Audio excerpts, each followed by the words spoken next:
And so, I shall begin with my first story this evening by M.E. Braddon, The Shadow in the Corner. Wildheath Grange stood a little way back from the road, with a barren stretch of heath behind it and a few tall fir trees with straggling, wind-tossed heads for its only shelter.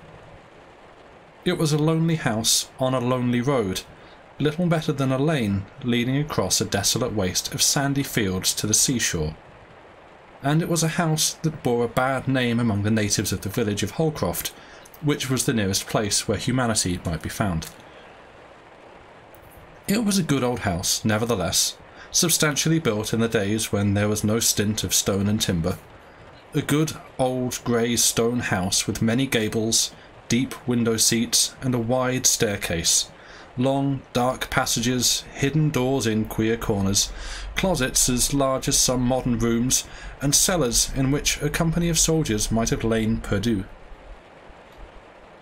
This spacious old mansion was given over to rats and mice, loneliness, echoes, and the occupation of 3 elderly people: Michael Bascombe, whose forebears had been landowners of importance in the neighbourhood, and his 2 servants, Daniel Skegg and his wife, who had served the owner of that grim old house ever since he left the university, where he had lived 15 years of his life, 5 as student, and 10 as professor of natural science. At 33, Michael Bascombe had seemed a middle-aged man. At 56, he looked and moved and spoke like an old man. During that interval of 23 years he had lived alone in Wildheath Grange, and the country people told each other that the house had made him what he was. This was a fanciful and superstitious notion on their part, doubtless, yet it would not have been difficult to have traced a certain affinity between the dull grey building and the man who lived in it. Both seemed alike, remote from the common cares and interests of humanity. Both had an air of settled melancholy, engendered by perpetual solitude. Both had the same faded complexion, the same look of slow decay. Yet, lonely as Michael Bascombe's life was at Wildheath Grange, he would not, on any account, have altered its tenor. He had been glad to exchange the comparative seclusion of college rooms for the unbroken solitude of Wildheath. He was a fanatic in his love of scientific research, and his quiet days were filled to the brim with labours that seldom failed to interest and satisfy him. There were periods of depression, occasional moments of doubt, when the goal towards which he strove seemed unattainable and his spirit fainted within him. Happily, such times were rare with him. He had a dogged power of continuity, which ought to have carried him to the highest pinnacle of achievement, and which, perhaps, might ultimately have won for him a grand name and worldwide renown, but for a catastrophe which burdened the declining years of his harmless life with an unconquerable remorse. One autumn morning, when he had lived just 23 years at Wildheath, and had only lately begun to perceive that his faithful butler and body servant, who was middle-aged when he first employed him, was actually getting old, Mr. Bascombe's breakfast meditations over the latest treatise on the atomic theory were interrupted by an abrupt demand from that very Daniel Skegg. The man was accustomed to wait upon his master in the most absolute silence, and his sudden breaking out into speech was almost as startling as if the bust of Socrates above the bookcase had burst into human language. "It's no use," said Daniel. "My missus must have a girl." "A what?" demanded Mr. Bascombe, without taking his eyes from the line he had been reading. "A girl. A girl to trot about and wash up and help the old lady. She's getting weak on her legs, poor soul. We've none of us grown younger in the last 20 years. 20 years, echoed Michael Bascombe scornfully. What is 20 years in the formation of a stratum? What even in the growth of an oak, the cooling of a volcano? Not much, perhaps, but it's apt to tell upon the bones of a human being. The manganese staining to be seen upon some skulls would certainly indicate, began the scientist dreamily. I wish my bones were only as free from rheumatics as they were 20 years ago, pursued Daniel testily, and then perhaps I should make light of 20 years. Howsoever, the long and short of it is, my missus must have a girl. She can't go on trotting up and down these everlasting passages and standing in that stone scullery year after year, just as if she was a young woman. She must have a girl to help." "Let her have 20 girls," said Mr. Bascom, going back to his book. "What's the use of talking like that, sir? 20 girls indeed. We shall have rare work to get one." "So we shall have rare work to get one. Because the neighbourhood is sparsely populated?" interrogated Mr. Bascom, still reading. "No, sir, because this house is known to be haunted." Michael Bascom laid down his book and turned a look of grave reproach upon his servant. "Skegg," he said in a severe voice, "I thought you had lived long enough with me to be superior to any folly of that kind." "I don't say that I believe in ghosts," answered Daniel with a semi-apologetic air, "but the country people do. There's not a mortal among 'em that will venture across our threshold after nightfall." Merely because Anthony Bascom, who led a wild life in London and lost his money and land, came home here broken-hearted and is supposed to have destroyed himself in this house, the only remnant of property that was left him out of a fine estate. "Supposed to have destroyed himself," cried Skegg. "Why, the fact is as well known as the death of Queen Elizabeth or the Great Fire of London. Why, wasn't he buried at the crossroads between here and Holcroft?" "An idle tradition, for which you could produce no substantial proof," retorted Mr. Bascom. "I don't know about proof, but the country people believe it as firmly as they believe their gospel." If their faith in the gospel was a little stronger, they need not trouble themselves about Anthony Bascom. "Well," grumbled Daniel, as he began to clear the table, "a girl of some kind we must get, but she'll have to be a foreigner or a girl that's hard driven for a place." When Daniel Skegg said a foreigner, he did not mean the native of some distant clime, but a girl who had not been born and bred at Holcroft. Daniel had been raised and reared in that insignificant hamlet, and, small and dull as it was, he considered the world beyond it only margin. Michael Bascom was too deep in the atomic theory to give a second thought to the necessities of an old servant. Mrs. Skegg was an individual with whom he rarely came in contact.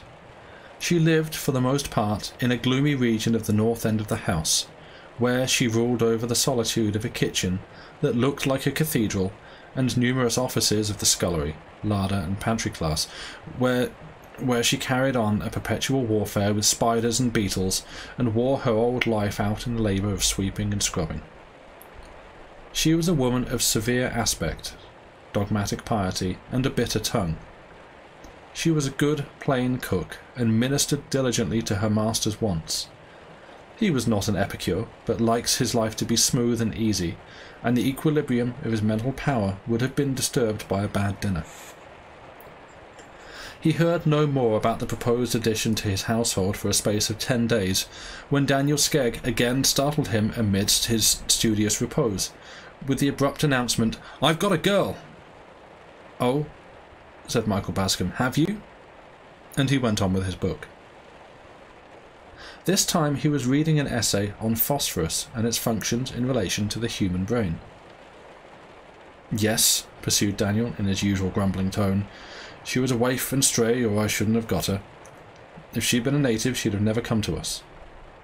"I hope she's respectable," said Michael. "Respectable? That's the only fault she has, poor thing. She's too good for this place. She's never been in service before, but she says she's willing to work, and I dare say my old woman will be able to break her in.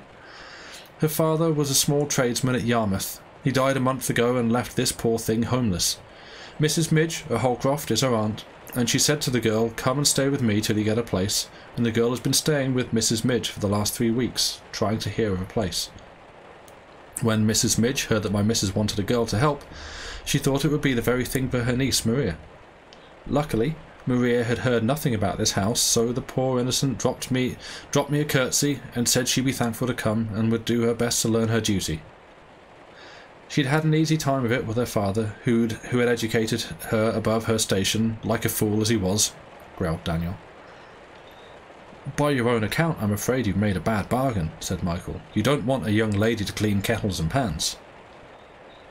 "If she was a young duchess, my old woman would make her work," retorted Skegg decisively.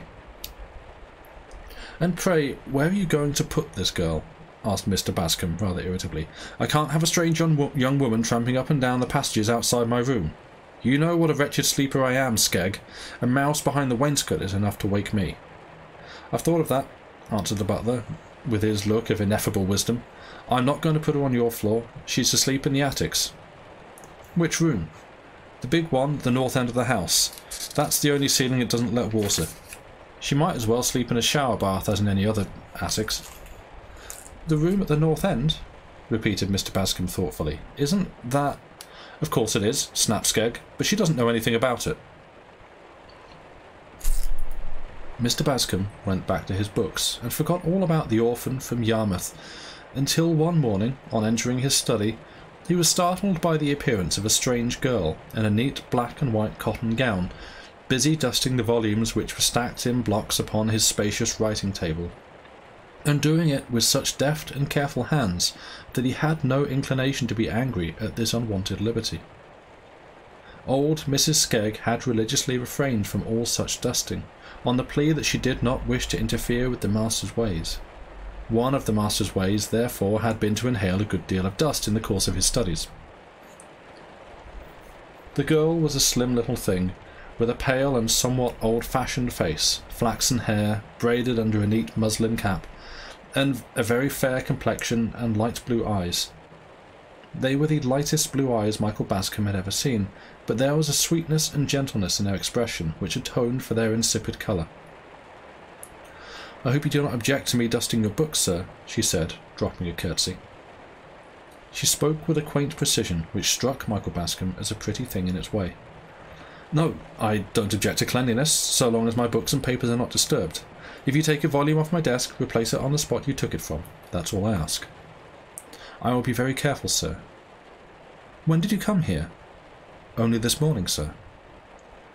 The student seated herself at his desk, and the girl withdrew, drifting out of the room as noiselessly as a flower blown across the threshold. Michael Bascombe looked after her curiously. He had seen very little of youthful womanhood in his dry-as-dust career, and he wondered at this girl as a creature of a species hitherto unknown to him. How fairly and delicately she was fashioned. What a translucent skin. What soft and pleasing accent issued from those rose-tinted lips. A pretty thing, assuredly, this kitchen wench. A pity that in all this busy world there could be no better work found for her than the scouring of pots and pans. Absorbed in considerations about dry bones, Mr. Bascombe thought no more of the pale-faced handmaiden. He saw her no more about his rooms. Whatever work she did there was done early in the morning before the scholars' breakfast. She had been a week in the house when he met her one day in the hall. He was struck by the change in her appearance. The girlish lips had lost their rosebud hue, the pale blue eyes had a frightened look, and there were dark rings around them, as in one whose nights had been sleepless or troubled by evil dreams. Michael Bascombe was so startled by an undefinable look in the girl's face that, reserved as he was by habit and nature, he expanded so far as to ask her what ailed her. "There is something amiss, I am sure," he said. "What is it?" "Nothing, sir," she faltered, looking still more scared at his question. "Indeed, it is nothing, or nothing worth troubling you about." "Nonsense. Do you suppose, because I live among books, I have no sympathy with my fellow creatures? Tell me what is wrong with you, child. You have been grieving about the father you have lately lost, I suppose?" "No, sir, it is not that. I shall never leave off being sorry for that. It is a grief which will last me all my life." "What, there is something else, then?" asked Michael impatiently. "I see. You are not happy here. Hard work does not suit you. I thought as much." "Oh, sir, please don't think that," cried the girl very earnestly. "Indeed, I am glad to work, glad to be in service. It is only—" She faltered and broke down, the tears rolling slowly from her sorrowful eyes, despite her efforts to keep them back. "Only what?" cried Michael, growing angry. "The girl is full of secrets and mysteries. What do you mean, wench?" I know it is very foolish, sir, but I am afraid of the room where I sleep." "Afraid? Why?" "Shall I tell you the truth, sir? Will you promise not to be angry?" "I will not be angry if you will only speak plainly, but you provoke me by these hesitations and suppressions." And please, sir, do not tell Mrs. Skegg that I have told you. She would scold me, or perhaps even send me away. Mrs. Skegg shall not scold you. Go on, child. You may not know the room where I sleep, sir. It is a large room at one end of the house, looking towards the sea. I can see the dark line of water from the window, and I wonder sometimes to think that it is the same ocean I used to see when I was a child at Yarmouth. It is very lonely, sir, at the top of the house. Mr. and Mrs. Skegg sleep in a little room near the kitchen. You know, sir, and I am quite alone on the top floor. Skegg told me you had been educated in advance of your position in life, Maria. I should have thought the first effect of a good education would have been to make you superior to any foolish fancies about empty rooms.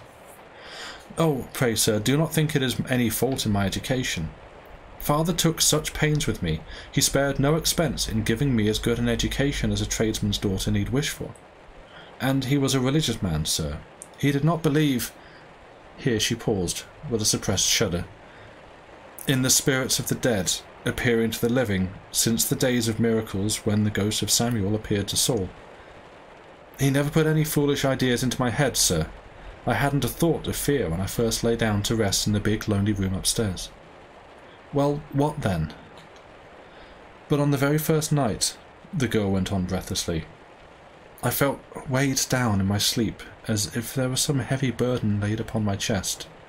It was not a bad dream, but it was a sense of trouble that followed me all through my sleep, and just at daybreak, it begins to be light a little after 6, I woke suddenly with a cold perspiration pouring down my face, and knew that there was something dreadful in the room." "What do you mean by something dreadful? Did you see anything?" "Not much, sir, but it froze the blood in my veins, and I knew it was this that had been following me and weighing upon me all through my sleep. In the corner, between the fireplace and the wardrobe, I saw a shadow, a dim, shapeless shadow." "Produced by an angle of the wardrobe, I dare say." "No, sir. I could see the shadow of the wardrobe distinct and sharp as if it had been painted on the wall.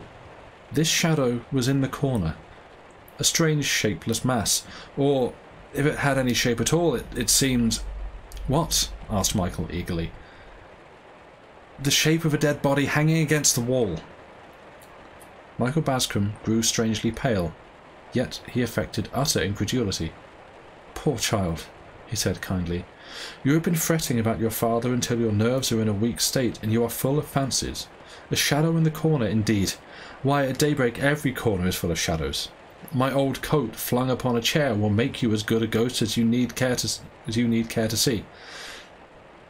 Oh, sir, I have tried to think it is my fancy, but I have had the same burden weighing me down every night. I have seen the same shadow every morning." "But when broad daylight comes, can you not see what stuff your shadow is made of?" "No, sir. The shadow goes before it is broad daylight." "Of course, just like other shadows. Come, get these silly notions out of your head, or you will never do for the workaday world. I could easily speak to Mrs. Skegg and make her give you another room if I wanted to encourage you in your folly, but that would be about the worst thing I could do for you. Besides, she tells me that all the other rooms on that floor are damp, and no doubt if she shifted you into one of them, you would discover another shadow in another corner, and get rheumatism into the bargain. No, my good girl, you must try to prove yourself the better for a superior education." "I will do my best, sir," Maria answered meekly, dropping a curtsy. Maria went back to the kitchen sorely depressed.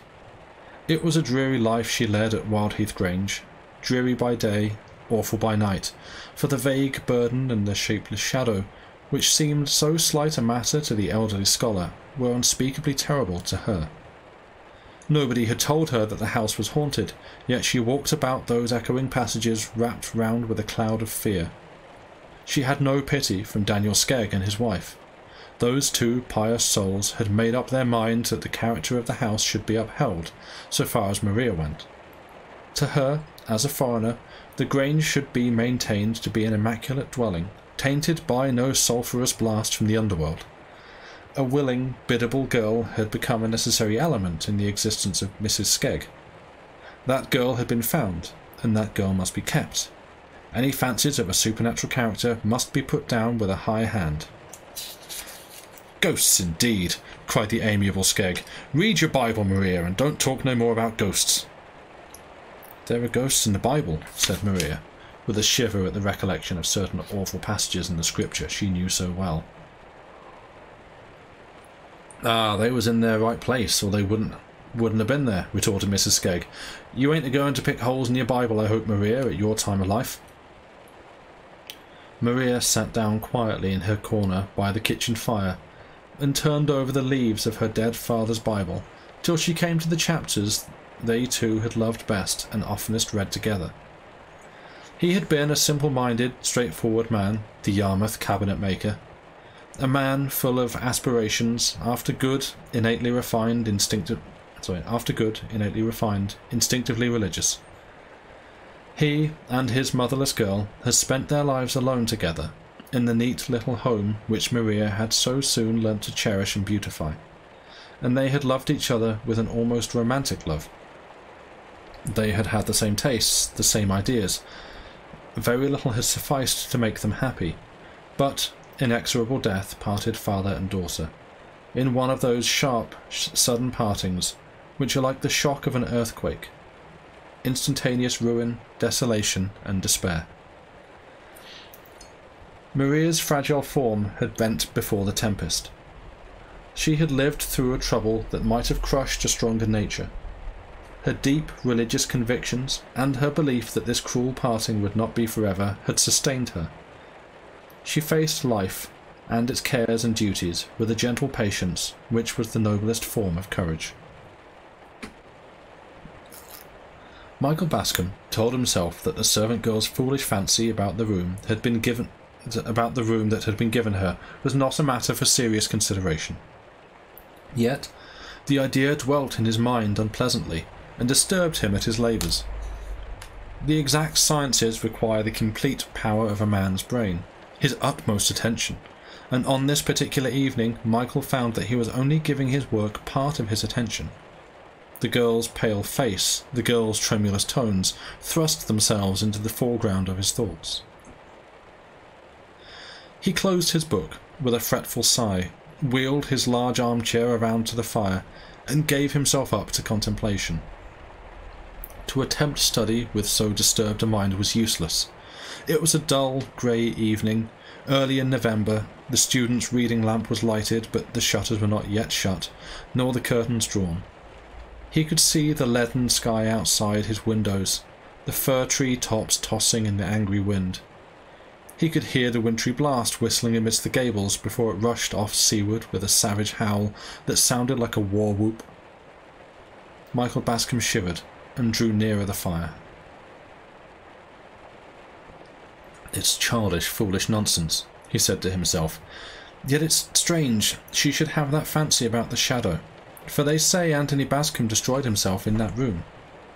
I remember hearing it when I was a boy, from an old servant whose mother was housekeeper at the great house in Anthony's time. I never heard how he died, poor fellow, whether he poisoned himself or shot himself or cut his throat, but I've been told that was the room. Old Skegg has heard it too. I could see that by his manner when he told me the girl was to sleep there." He sat for a long time, till the grey of evening outside his study windows changed to the black of night, and the war whoop of the wind died away to a low complaining murmur. He sat looking into the fire and letting his thoughts wander back to the past and the traditions that he had heard in his boyhood. That was a sad, foolish story of his great-uncle, Anthony Bascom, the pitiful story of a wasted fortune and a wasted life, a riotous collegiate career at Cambridge, a racing stable at Newmarket, an imprudent marriage, a dissipated life in London, a runaway wife, an estate forfeited to money-lenders, and then the fatal end. Michael had often heard that dismal story, how, when Anthony Bascom's fair, false wife had left him, when his credit was exhausted and his friends had grown tired of him and all was gone except Wild Heath Grange, Anthony, the broken-down man of fashion, had come to that lonely house unexpectedly one night, and had ordered his bed to be got ready for him in the room where he used to sleep when he came to the place for the wild duck shooting in his boyhood. His old blunderbuss was still hanging over the mantelpiece where he had left it when he came into the property, and could afford to buy the newest thing in fowling pieces. He had not been to Wild Heath for 15 years. Nay, for a good many of those years he had almost forgotten that the dreary old house belonged to him. The woman who had been housekeeper at Bascombe Park, till house and lands had passed into the hands of his creditors, was at this time the sole occupant of Wild Heath. She cooked some supper for her master, and made him as comfortable as she could in the long, untenanted dining room. But she was distressed to find, when she cleared the table after he had gone upstairs to bed, that he had eaten hardly anything. Next morning she got his breakfast ready in the same room, which she managed to make brighter and cheerier than it had looked overnight. Brooms, dusting brushes, and a good fire did much to improve the aspect of things. But the morning wore on to noon, and the old housekeeper listened in vain for her master's footfall on the stairs. Noon waned to late afternoon. She had made no attempt to disturb him, thinking that he had worn himself out by a tedious journey on horseback, and that he was sleeping the sleep of exhaustion. But when the brief November day clouded with the first shadows of twilight, the old woman grew seriously alarmed, and went upstairs to her master's door, where she waited in vain for any reply to her repeated calls and knockings. The door was locked on the inside, and the housekeeper was not strong enough to break it open. She rushed downstairs again full of fear, and ran bareheaded out into the lonely road. There was no habitation nearer than the turnpike at the old coach road, from which this side road branched off to the sea. There was scanty hope of a chance passer-by. The old woman ran along the road, hardly knowing whither she was going or what she was going to do, but with a vague idea that she must get somebody to help her. Chance favoured her. A cart, laden with seaweed, came lumbering slowly along from the level line of a sands yonder, where the land melted into water. A heavy, lumbering farm labourer walked beside the cart. "For God's sake, come in and burst open my master's door," she entreated, seizing the man by the arm. "He's lying dead or in a fit, and I can't get to help him." "All right, missus," answered the man, as if such an invitation were a matter of daily occurrence. "Whoa, Dobbin! Stand still, horse, and be donged to thee." Dobbin was glad enough to be brought to anchor on the patch of waste grass in front of the Grange garden. His master followed the housekeeper upstairs, and shattered the old-fashioned box-lock with one blow of his ponderous fist. The old woman's worst fear was realised. Anthony Bascombe was dead. But the mode and manner of his death Michael had never been able to learn. The housekeeper's daughter, who told him the story, was an old woman when he was a boy. She had only shaken her head and looked unutterable things when he questioned her too closely. She had never even admitted that the old squire had committed suicide. Yet the tradition of his self-destruction was rooted in the minds of the natives of Holcroft, and there was a settled belief that his ghost, at certain times and seasons, haunted Wild Heath Grange. Now, Michael Bascombe was a stern materialist. For him, the universe, with all its inhabitants, was a great machine, governed by inexorable laws. To such a man, the idea of a ghost was simply absurd. As absurd as the assertion that 2 and 2 make 5, or that a circle can be formed of a straight line. Yet he had a kind of dilettante interest in the idea of a mind which could believe in ghosts. The subject offered an amusing psychological study. This poor little pale girl now had evidently got some supernatural terror into her head, which could only be conquered by rational treatment. "I know what I ought to do," Michael Bascombe said to himself suddenly. "I'll occupy that room myself, tonight, and demonstrate to this foolish girl that her notion about the shadow is nothing more than a silly fancy, bred of timidity and low spirits. An ounce of proof is better than a pound of argument. If I can prove to her that I have spent a night in the room and seen no such shadow, she will understand what an idle thing superstition is." Daniel came in presently to close the shutters. "Tell your wife to make up my bed in the room where Maria has been sleeping, and to put her into one of the rooms on the first floor for tonight, Skegg," said Mr. Bascombe. Sir? Mr. Bascom repeated his order. That silly wench has been complaining to you about her room, Skegg exclaimed indignantly. She doesn't deserve to be well fed and cared for in a comfortable home. She ought to go to the workhouse. Don't be angry with the poor girl, Skegg. She has taken a foolish fancy into her head, and I want to show her how silly she is, said Mr. Bascom. And you want to sleep in that room yourself? Said the butler. Precisely. Well, mused Skegg, if he does walk, which I don't believe, he is your own flesh and blood, and I don't suppose he'll do you any hurt. When Daniel Skegg went back to the kitchen, he railed mercilessly at poor Maria, who sat pale and silent in her corner by the hearth, darning old Mrs. Skegg's grey worsted stockings, which were the roughest and harshest armour that ever human foot clothed itself withal.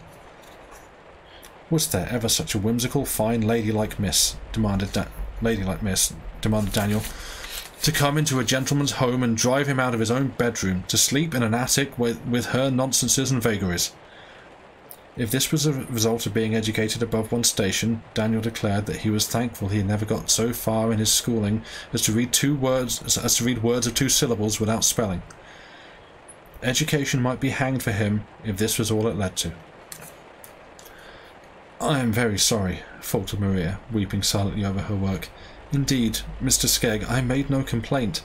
My master questioned me, and I told him the truth. That was all. All? Exclaimed Mr. Skegg irately. All, indeed! I should think it was enough. Poor Maria held her peace. Her mind, fluttered by Daniel's unkindness, had wandered away from that bleak big kitchen, the lost home of the past. The snug little parlour, where she and her father had sat beside the cosy hearth on such a night as this. She with her smart work-box and her plain sewing, he with the newspaper he loved to read.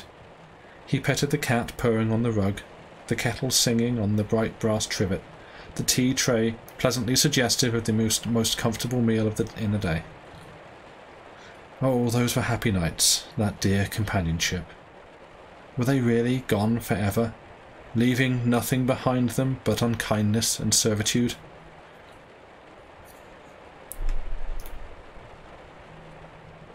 Michael Bascom retired later than usual that night. He was in the habit of sitting at his books long after every other lamp but his own had been extinguished. The Skeggs had subsided into silence and darkness in their drear ground-floor bedchamber. Tonight his studies were of a peculiarly interesting kind, and belonged to the order of recreative reading rather than that of hard work. He was deep in the history of that mysterious people who had their dwelling-place in the Swiss lakes, and was much exercised by certain speculations and theories about them. The old 8-day clock on the stairs was striking 2 as Michael slowly ascended, candle in hand, to the hitherto unknown region of the attics. At the top of the staircase he found himself facing a dark, narrow passage which led northwards, a passage that was in itself sufficient to strike terror into a superstitious mind, so black and uncanny did it look. Poor child, mused Mr. Bascom, thinking of Maria. This attic floor is rather forbidden, and for a young mind prone to fancies. He had opened the door of the north room by this time, and stood looking about him. It was a large room, with a ceiling that sloped on one side, but was fairly lofty upon the other, an old-fashioned room, full of old-fashioned furniture, big, ponderous, clumsy, associated with a day that was gone, and people that were dead. A walnut wood wardrobe stared him in the face, a wardrobe with brass handles which gleamed out of the darkness like diabolical eyes. There was a tall 4-post bedstead, which had been cut down on one side to accommodate the slope of the ceiling, and which had a misshapen and deformed aspect in consequence. There was an old mahogany bureau that smelt of secrets. There were some heavy old chairs with rush bottoms, mouldy with age and much worn. There was a corner washstand with a big basin and a small jug, the odds and ends of past years. Carpet there was none, save a narrow strip beside the bed. It is a dismal room, mused Michael, with the same twinge of pity for Maria's timidity which he had felt on the landing just now. To him it mattered nothing where he slept, but having let himself down to a lower level by his interest in the Swiss lake people, he was in a manner humanized by the lightness of his evening's reading, and was even inclined to compassionate the weakness of a foolish girl. He went to bed, determined to sleep his soundest. The bed was comfortable, well supplied with blankets, rather luxurious than otherwise, and the scholar had that agreeable sense of fatigue which promises profound and restful slumber.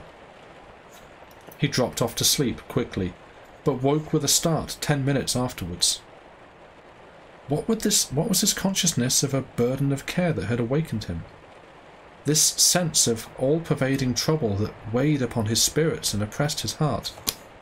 This icy horror of some terrible crisis in life through which he must inevitably pass?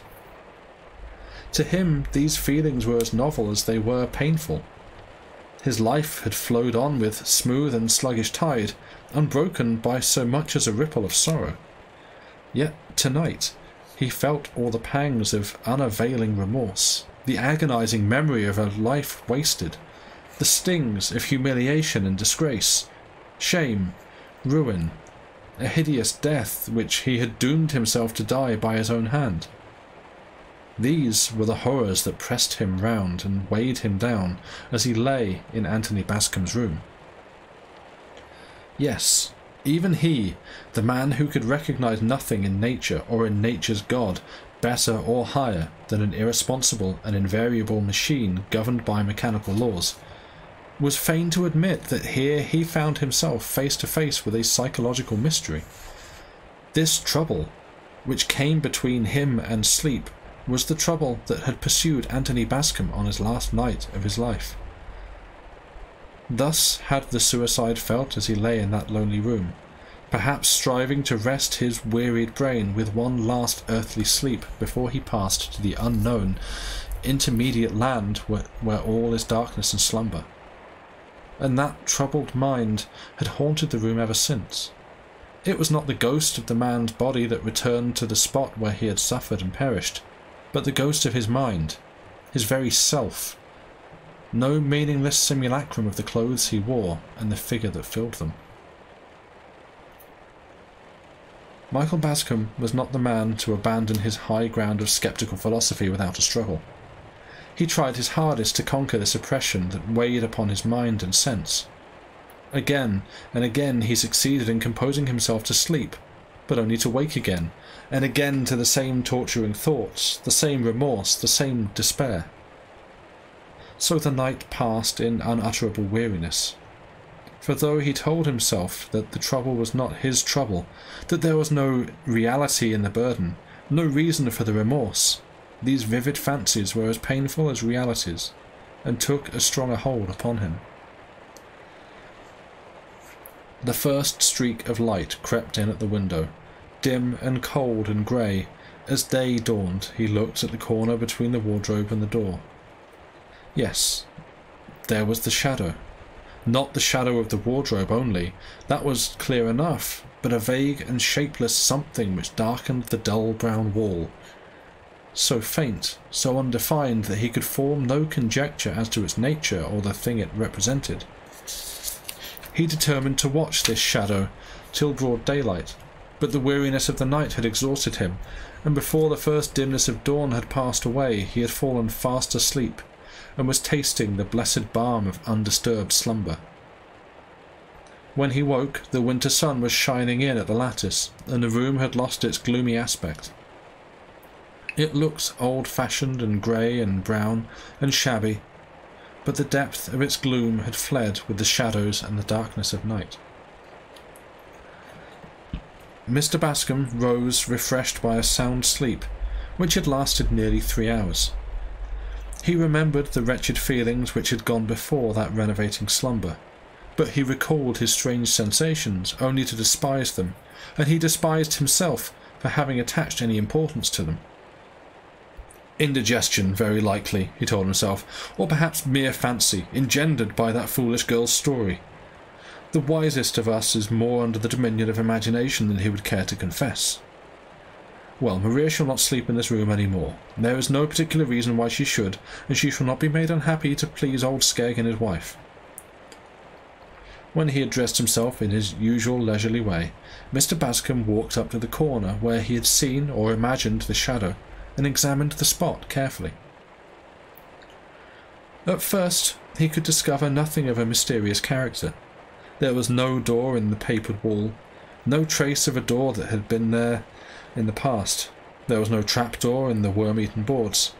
There was no dark, ineradicable stain to hint at murder. There was not the faintest suggestion of a secret or a mystery. He looked up at the ceiling. That was sound enough, save for a dirty patch here and there where the rain had blistered it.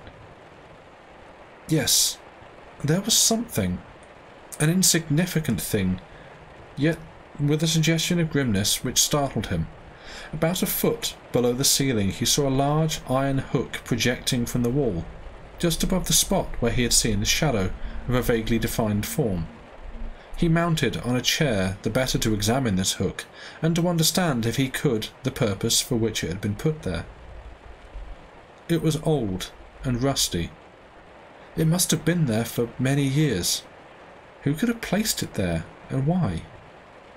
It was not the kind of hook upon which one would hang a picture or one's garments.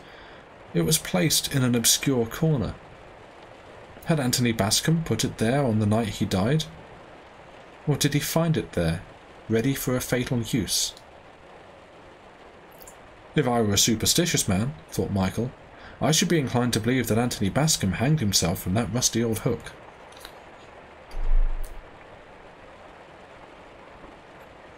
"Sleep well, sir?" asked Daniel, as he waited upon his master at breakfast. "Admirably," answered Michael, determined not to gratify the man's curiosity. He had always resented the idea that Wildheath Grange was haunted. "Oh, indeed, sir. You were so late that I fancied—" "Late, yes. I slept so well that I overshot my usual hour for waking. But, by the way, Skegg, as that poor girl objects to the room, let her sleep somewhere else. It can't make any difference to us, and it may make some difference to her." "Humph," muttered Daniel in his grumpy way. "You didn't see anything queer up there, did you?" "See anything? Of course not." "Well then, why should she see things? It's all a silly fiddle-faddle." "Never mind, let her sleep in another room." "There's no other room on the top floor that's dry." "Then let her sleep in the floor below. She creeps about quietly enough, poor little timid thing. She won't disturb me." Daniel grunted, and his master understood the grunt to mean obedient assent. But here Mr. Bascombe was unhappily mistaken. The proverbial obstinacy of the pig family is as nothing compared with the obstinacy of a cross-grained old man whose narrow mind has never been illuminated by education. Daniel was beginning to feel jealous of his master's compassionate interest in the orphan girl. She was the sort of gentle, clinging thing that might creep into an elderly bachelor's heart unawares, and make herself a comfortable nest there. "We shall have fine carryings on, and me and my old woman will be nowhere if I don't put down my heel pretty strong upon this nonsense," Daniel muttered to himself as he carried the breakfast tray to the pantry. Maria met him in the passage. "Well, Mr. Skegg, what did my master say?" she asked breathlessly. "Did he see anything strange in the room?" "No, girl. What should he see? He said you were a fool." "Nothing disturbed him? And he slept there peacefully?" faltered Maria. "Never slept better in his life. Now don't you begin to feel ashamed of yourself?" "Yes," she answered meekly. "I am ashamed of being so full of fancies. I will go back to my room tonight, Mr. Skegg, if you like, and I will never complain of it again." "I hope you won't," snapped Skegg. "You've given us trouble enough already." Maria sighed and went about her work in saddest silence. The day wore slowly on, like all other days in that lifeless old house. The scholar sat in his study. Maria moved softly from room to room, sweeping and dusting in the cheerless solitude. The midday sun faded into the grey of afternoon. The evening came down like a blight upon the dull old house. Throughout that day Maria and her master never met. Anyone who had been so far interested in the girl as to observe her appearance would have seen that she was unusually pale, and that her eyes had a resolute look, as of one who was resolved to face a painful ordeal. She ate hardly anything all day. She was curiously silent. Skegg and his wife put down both these symptoms to temper. "She won't eat and she won't talk," said Daniel to the partner of his joys. "That means sulkiness, and I never allowed sulkiness to master me when I was a young man, and you tried it on as a young woman, and I'm not going to be conquered by sulkiness in my old age." Bedtime came, and Maria bade the Skeggs a civil good night, and went up to her lonely garret without a murmur. The next morning came, and Mrs. Skegg looked in vain for her patient handmaiden when she wanted Maria's services in preparing for breakfast. "The wench sleeps sound enough this morning," said the old woman. "Go and call her, Daniel. My poor legs can't stand them stairs." "Your poor legs are getting uncommon useless," muttered Daniel testily as he went to do his wife's behest. He knocked at the door and called Maria. Once, twice, thrice, many times, but there was no reply. He tried the door and found it locked. He shook the door violently, cold with fear. Then he told himself that the girl had played him a trick. She had stolen away before daybreak and left the door locked to frighten him. But no, this could not be, for he could see the key in the lock when he knelt down and put his eye to the keyhole. The key prevented his seeing into the room.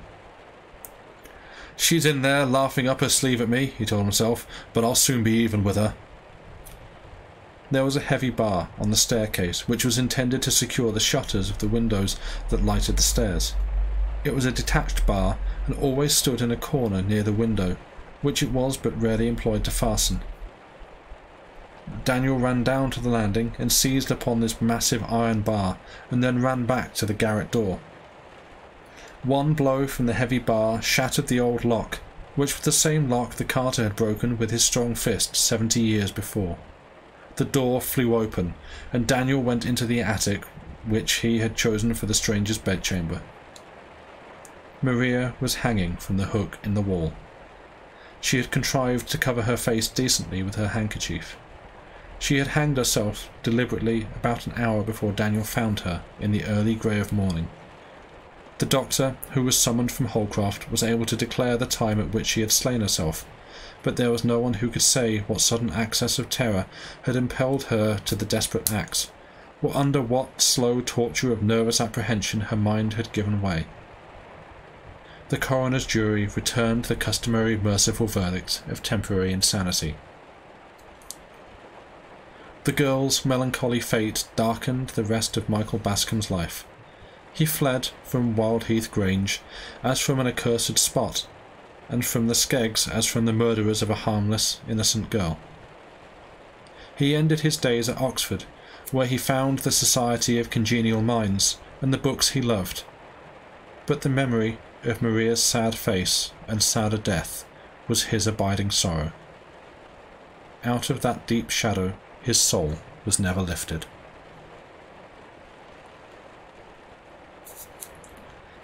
And that is the end of The Shadow in the Corner.